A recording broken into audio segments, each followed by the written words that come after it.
Australia کے city Adelaide میں دعوت اسلامی کے تحت منعقدہ اجتماعات میں سنتوں بھرے بیانات اور مختلف شعبہ زندگی سے وابستہ کاروباری افراد و عاشقان رسول سے ملاقاتوں اور ذمہ داران سے مدنی مشورے اور دیگر دینی کاموں کی مصروفیت کے بعد دعوت اسلامی کی مرکزی مجلس شورا کے نگران مولانا محمد عمران اتاری کی نگران آسٹریلیا ریجن، نگران ویلز یو کے سمیت دیگر ذمہ داران کے ہمراہ ایڈیلیڈ کے ایئرپورٹ سے میلبرن کی جانب روانگی کا سلسلہ ہوا۔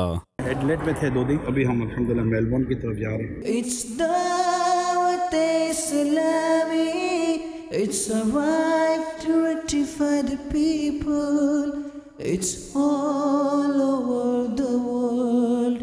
اور دوسری جانب آسٹریلیا کے سٹی میلبرن پہنچنے پر نگران شورا کو میلبرن کے ذمہ داران و مقامی عاشقان رسول نے خوش آمدید کہا۔ I will reach out to people all over the world to spread the sunnah. اس موقع پر نگران شورا مولانا محمد عمران اتاری نے مدنی خبروں سے گفتگو کرتے ہوئے بتایا۔